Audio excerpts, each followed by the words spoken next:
Padre Wagner Ferreira é um grande professor de teologia moral, um grande amigo também. Padre, e hoje você tem uma função muito específica aqui na Canção Nova, não é? Certo. Eu sou formador geral, né, da comunidade Canção Nova. Nós temos uma estrutura, né, na Canção Nova, na comunidade, uma estrutura de governo para conduzir a comunidade. Para dar conta de todas as demandas, Exatamente. né? Muita gente, muitos membros. E aí, nesse governo, alguns anos atrás, me escolheram, me elegeram, porque foi fruto de uma eleição, para ser o formador geral da comunidade. Padre, o que significa isso? Para o povo que nos acompanha entender. A comunidade Canção Nova tem membros. E toda e qualquer comunidade, sobretudo uma comunidade religiosa, requer formação. Por quê? Existe primeiro um processo vocacional, de pessoas que fazem um discernimento. Eu quero ir, né? Diz assim, eu quero ir. Então a pessoa começa a se aproximar da Canção Nova e faz um discernimento vocacional para perceber se de fato tem condições de viver aquele estilo de vida. Vida, oração, trabalho, missão, o que nós vivemos aqui no dia a dia. O deslocamento, né? As pessoas que são remanejadas, tem né? de ter esse desprendimento, de morar num lugar sem saber quanto tempo vai ficar ali. Exatamente. Então, agora, depois que a pessoa faz esse discernimento, nós também temos um serviço, não é, de orientação vocacional na Canção Nova. Ingressando na comunidade, ela vive etapas formativas, não é? Etapas de formação, não é? Porque não é fácil a pessoa sair da sua casa, sair do seu ambiente de trabalho, de estudos, vir para uma comunidade, certo? Isso exige também um processo de adaptação, não é? E de reconhecimento dos valores, da pessoa integrar em sua vida aqueles valores que são próprios da comunidade, o carisma, a espiritualidade, a missão. Então, claro, isso exige formação, né? E um processo formativo, desde a formação inicial, dos primeiros anos de vida na comunidade, até aquilo que nós chamamos de formação permanente. Estamos sempre em formação, certo? Então, de certa forma, eu como formador geral, procuro cuidar desse processo formativo, os conteúdos que devem serão ministrados, ser ministrados, né, para os membros da comunidade. E os pepinos também, padre, quando ficam... E resolver, né, essas realidades assim anexas, acessórias, que também são os abacaxis que nós temos que descascar. Mas o do Vasco você não conseguiu resolver ainda. Padre Fábio sabe que eu sou vascaíno, né? O que eu posso fazer, né? Mas sou veja Cruz bem. Maltino, né? É o time da Cruz de Nosso Senhor. Tá certo. Agora veja bem, eu sou do Cruzeiro, o Cruzeiro onde tá tudo... É por isso, tá de... O que é interessante é que todo esse trabalho formativo da Canção Nova, minha gente, não tem outro objetivo senão beneficiar vocês, né? Para isso, né, padre? Porque o trabalho que vocês realizam lá nos bastidores, neste momento, por exemplo, muitos membros da Canção Nova estão em processo formativo. Exato. Estão tendo uma aula, estão participando de uma celebração eucarística, estão participando da adoração, estão fazendo a liturgia. E isso é interessante porque a Canção Nova não para. Então, neste momento onde tem tantos equipamentos ligados para que o sistema Canção Nova possa chegar até o coração das pessoas por meio da TV, do rádio, dos veículos impressos, da internet, esse grupo que trabalha para isso acontecer se divide em muitos horários para que o coração esteja também sendo preparado para que a evangelização tenha qualidade. Até Vamos porque contar isso para o povo. A qualidade da evangelização, ela, sem dúvida, requer por exemplo, capacitação técnica. Por exemplo, nós estamos aqui num programa de televisão, então tem membros da comunidade na direção, nos câmeras, áudio e coisas desse tipo. Isso exige qualificação técnica, mas a qualidade da evangelização acontece sobretudo porque há um testemunho. Então a formação, ela visa fazer com que aquele irmão, aquela irmã cresça, amadureça em Cristo Jesus. Para ter o que dizer ao povo, né, padre? Porque é fantástico. O espaço que se tem aqui são 24 horas de evangelização. Então, preparar bem as pessoas que estarão aqui à frente dessa evangelização, para que não fale bobagem para você, né? Claro. Para que esteja em comunhão com a doutrina da igreja, para que esteja, que tenha, não precisa ser teólogo, Claro. mas que tenha um conhecimento básico de teologia. Esse é o trabalho que é feito aqui para que essa evangelização seja cada vez mais qualificada. E depois, porque nós somos uma família. A Canção Nova é, antes de tudo, uma comunidade. E não é fácil viver no contexto de uma comunidade os relacionamentos, porque nós temos muitas riquezas, mas também nós temos limitações, nós temos fraquezas. As arestas que precisam ser aparadas. E aí, né? no relacionamento da vida fraterna, Padre Jonas, ele tem, assim, páginas e páginas, documentos e documentos, que, por exemplo, falam a respeito da necessidade da correção fraterna. Isso é evangélico. Falam da necessidade de viver a reconciliação, o perdão 70 vezes 7. Meu Deus, como que isso é um grande desafio, certo? No dia a dia de uma vida comunitária. Portanto, a formação, ela é necessária. Porém, estamos falando de uma formação que deve ser o mais integral possível. Porque, por exemplo, nós já falamos aqui de formação, a dimensão formativa humano-afetiva, a dimensão formativa propriamente espiritual, a dimensão formativa doutrinal, catequética, são dimensões, não é, da formação. Então, a formação, e aí é o grande desafio, ela precisa ser o mais integral possível, porque a pessoa humana, ela é complexa, ou seja, ela é um complexo de dimensões. Claro. Eu sou uma pessoa humana, mas eu tenho uma dimensão espiritual, eu tenho uma dimensão também afetiva, eu tenho uma dimensão social, Física, né? então tem tudo isso que eu preciso cuidar para o meu amadurecimento como pessoa humana, né? É a mesma regra que vale para nós, você em casa, que também tem necessidade de cuidar dessa saúde integral, né? De todos os aspectos da sua vida. A gente gosta de dizer sempre isso aqui, que de nada adianta você cuidar do espírito se você não cuidar do corpo, se você não cuidar da sua vida emocional. Nós somos um todo, e é esse todo que é convidado a viver a salvação, né? Nós sermos redimidos pela presença de Jesus na nossa vida. Padre Wagner, o senhor ficou quanto tempo em Roma fazendo o seu doutorado? O doutorado eu fiz em 3 anos e 5 meses, mais ou menos. Foi o E tempo desse que eu doutorado nasceu uma tese, com qual é a reflexão que o senhor fez nessa tese? A tese, ela tem como tema a formação da consciência moral, a contribuição dos novos movimentos eclesiais na formação da consciência moral dos seus membros.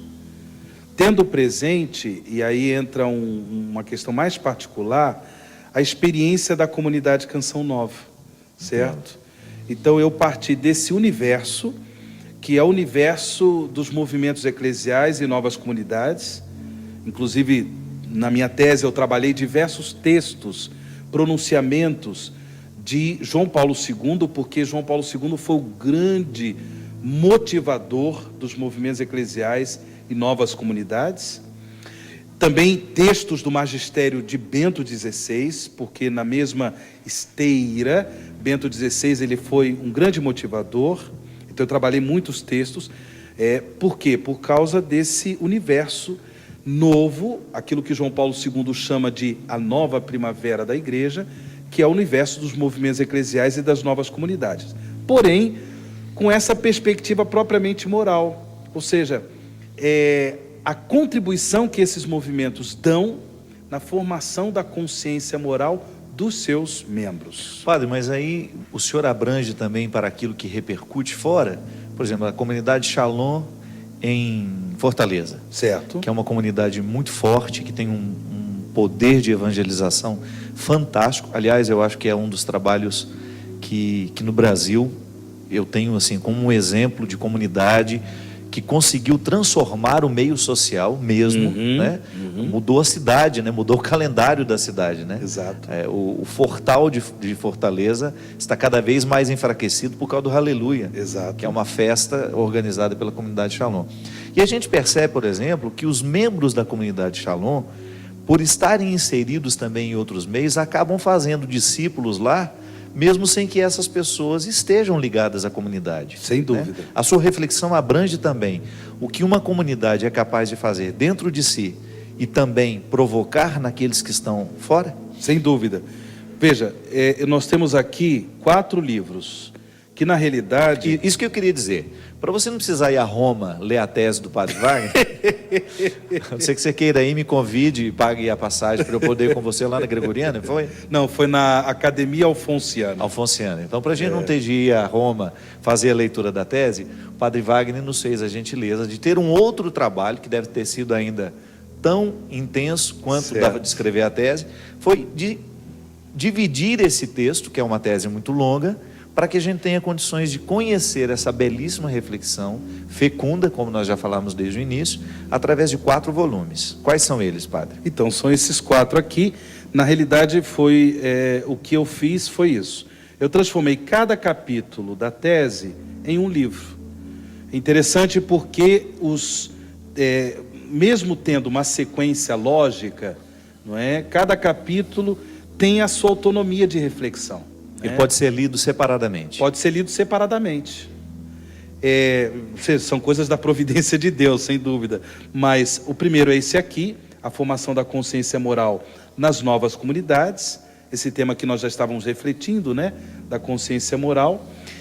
Aqui retratando exatamente esse universo amplo das novas comunidades e a contribuição que elas dão à formação da consciência moral.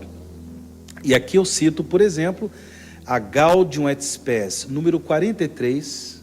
Nós falamos do número 16, que fala da consciência moral. Mas, por exemplo, a Gaudium et Spes, número 43, fala da importância desta atuação do testemunho cristão para a transformação da sociedade. Então, não basta nós simplesmente falarmos da importância da formação da consciência das pessoas, formação da consciência moral, se isso depois não tem um impacto social. Ela tem de ser transformadora, né? Exatamente. A partir do momento que nós mudamos o nosso jeito de pensar, lembra que a gente gosta de dizer que a conversão é uma mudança de mentalidade? É uma metanoia, como dizia São Paulo, né? Exato. É eu assumir o jeito de pensar, de sentir de Jesus e pôr isso em prática no mundo. Exatamente. Né? Depois... Padre, a gente pode dizer, para ampliar o termo, que todos nós somos essas novas comunidades, né? Eu acho que hoje no Brasil é difícil uma cidade que não tenha sido, de alguma maneira, influenciada pela evangelização de um grupo de pessoas que resolveu viver essa radicalidade do Evangelho através da vida consagrada. E aí eu cito também os movimentos eclesiais, como, por exemplo, o movimento dos focolares, certo? O movimento chamado Comunhão e Libertação, certo? Então são movimentos e tantos outros, movimentos, por exemplo...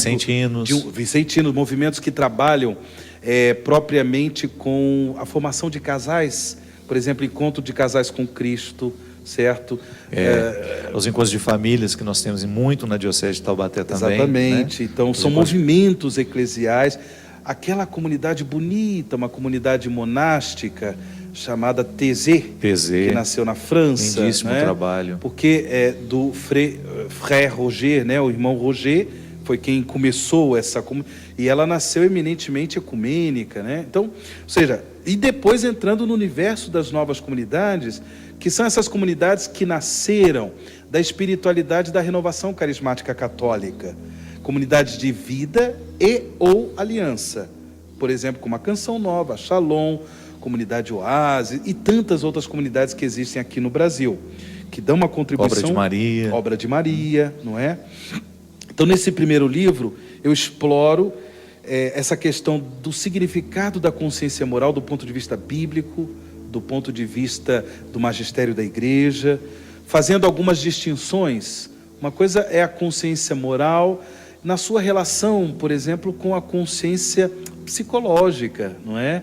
Nós temos uma consciência que nos ajuda a conhecer a realidade, independentemente dos juízos morais que nós formulamos, né?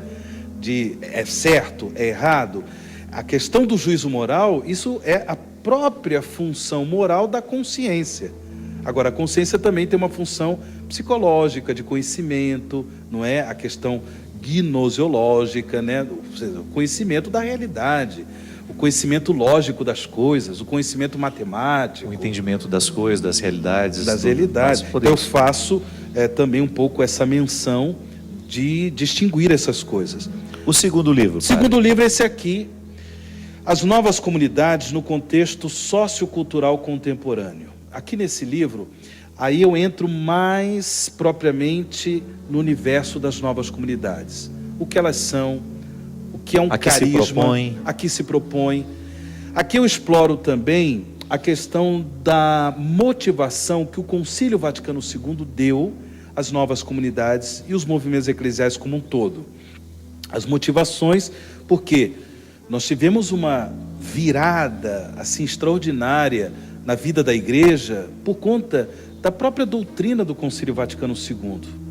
Só para citar um exemplo, a questão da valorização dos leigos e leigas na vida e na missão da igreja, certo? Quando se falava de missão da igreja, se pensava sobretudo na responsabilidade do Papa, do bispo, dos bispos, dos padres e dos religiosos e religiosas, mas não se falava dos leigos antes do Concílio Vaticano II, certo? E isso incrementou os movimentos eclesiais e as novas comunidades, que na sua maioria traz no seu seio membros leigos e leigas, não é? Que é uma riqueza muito grande para nós. Uma riqueza muito grande. Depois eu exploro, grandes por exemplo, pregadores, né? Hoje nós temos, neste contexto dessas novas comunidades, grandes professores. O professor Felipe Aquino é por exemplo, um grande exemplo desse novo protagonismo do leigo dentro da igreja, um grande professor, um grande conhecedor da história da igreja, dos santos padres, da patrística, uma riqueza para nós. Uma riqueza. Depois eu exploro, por exemplo, a questão também dos critérios de eclesialidade, não é? Porque, seja, entre o trigo também tem o joio, certo? E João Paulo II, sobretudo na exortação pós-sinodal Christi Fidelis Lait, que fala sobre a vocação dos fiéis cristãos leigos e leigas, ele fala das novas comunidades e apresenta ali critérios de eclesialidade, ou seja, quando que um carisma que dá origem a uma instituição, como a Canção Nova, uma ordem religiosa ou coisa desse tipo, quando é que nós podemos falar de um carisma autêntico, dom do Espírito? Porque nós conhecemos na história da igreja certos movimentos carismáticos que depois acabaram se corrompendo em heresias, né, em desvios e coisas desse tipo. E até mesmo problemas morais, né? Problemas morais coração dessas comunidades. Nesses critérios de eclesialidade, um critério é exatamente a realização desta vocação cristã para o bem e a transformação da sociedade. Como você falava, citando o exemplo aí, por exemplo, o exemplo da comunidade Shalom. Não é? A Canção Nova, por exemplo, que entra neste universo dos meios de comunicação. Isso é uma coisa formidável. E tantas outras comunidades com as suas contribuições de transformação social pela força, pelos valores do reino de Deus. Essa é uma coisa que eu exploro aqui nesse segundo livro. No terceiro livro, aí eu exploro propriamente a comunidade Canção Nova como escola de formação. Seja, durante todo o livro... Isso que está fazendo agora, né, padre?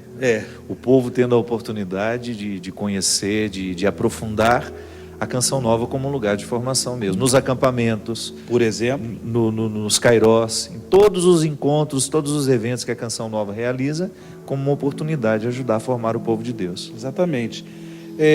Ou seja, depois de ter pensado, refletido o universo mais amplo dos movimentos eclesiais e novas comunidades, então nesse livro eu entro nesse universo particular, que é a comunidade Canção Nova.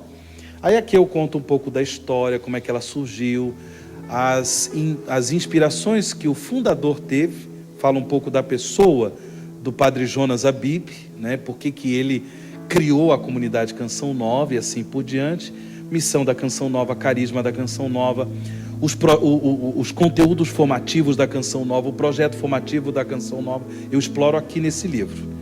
Passando imediatamente por quarto livro, que é a análise do projeto formativo da Canção Nova. Porque durante toda a tese eu estou me perguntando, as novas comunidades, e particularmente a Canção Nova, contribui com a formação da consciência dos seus membros, certo? E aí eu chego nesse capítulo para dizer, contribui sim, porém, existem também lacunas, né? Nenhum projeto formativo, ele é perfeito, certo? Existem lacunas, existem conteúdos que ainda não são contemplados, certo? Existem trabalhos formativos que ainda precisam ser realizados. Então, é essa análise que eu faço nesse último livro, análise do projeto formativo da Canção Nova. Que bom, padre, que riqueza para nós. Não sei se ficou claro, né? Ficou muito, muito claro. Me diz uma coisa, esse livro é uma leitura que todas as pessoas podem fazer? Ou é uma leitura específica para os membros da Canção Nova? Não. É uma leitura que, antes de tudo, diz respeito às pessoas que querem conhecer essa realidade dos novos movimentos eclesiais e novas comunidades, em primeiro lugar. Então, isso abrange, certo, uma grande fatia aí de gente, as pessoas que querem conhecer. E aí, bispos... É até mesmo um conhecimento da igreja no Brasil hoje, né? A própria, exatamente. O rosto da igreja do Brasil passa pelas novas comunidades. Sem dúvida. Então, é um livro que é um conteúdo que ajuda também na compreensão, e aí nós entramos no processo propriamente formativo. A importância de todos nós é darmos essa contribuição na formação. Então, por exemplo, existem padres que dão uma contribuição na formação de muitas pessoas. Existem leigos, leigas, educadores, certo? Educadores, não somente educadores cristãos, também cristãos, mas educadores de um modo geral, estão contribuindo com a formação, né, de estudantes, alunos, que depois serão pessoas aí na vida da sociedade. Então, a educação moral das pessoas. Então, depois nós temos o contexto propriamente familiar, a educação que acontece no lar, não é? Da própria relação da conjugalidade, porque marido e mulher estão se educando na conjugalidade, não é? Isso mesmo. Então, não é só a educação que os pais dão para os filhos, mas a própria conjugalidade é uma escola de educação moral, é uma escola de educação afetiva. Então, de certa forma, esses livros, eles contribuem muito para isso. O padre, todo conhecimento que toque, né, que toca a dimensão espiritual humana, ela será sempre uma literatura capaz de abrir portas, de fazer com que cada vez mais a consciência esteja livre de todos os excessos que muitas vezes nós colocamos sobre ela e que nos impede tantas vezes de ter a consciência do correto, né? Saber distinguir o errado do certo, o que convém daquilo que não nos convém. Então, a gente fica muito feliz com essa sua contribuição e por saber que a igreja se enriquece com esses livros. Eu agradeço a você, Padre Fábio, pela oportunidade de ter apresentado isso, mas, sobretudo, fica a nossa motivação de que todos se deixem formar na escola da Palavra de Deus, né? Dessa palavra que é o Verbo encarnado, Jesus Cristo nosso Senhor. Nós falamos aqui da Gaudium et Spes, tem um número também muito precioso, que é o número 22, da Gaudium et Spes, quando diz que o homem se conhece mais profundamente a si mesmo no encontro com Jesus Cristo. No encontro, porque Ele é o Verbo encarnado. Ele melhor do que ninguém sabe o que é ser humano. Com certeza. Então, quanto mais nós nos encontramos com Jesus, vivemos nessa escola do amor ao Senhor, mais nós nos tornamos pessoas livres e livres para amar. Amém. É o nosso empenho fazer com que cada vez mais o nosso coração seja parecido com o coração de Jesus. A gente agradece muito a sua participação e vamos nos despedir com a bênção do Padre Wagner, que está aqui conosco hoje, que nos enriqueceu tanto através deste programa. Essa bênção de paz, essa paz que é resultado de uma comunhão profunda dos nossos corações com o coração de Deus. A bênção do Deus Todo-Poderoso, Pai, Filho e Espírito Santo. Amém.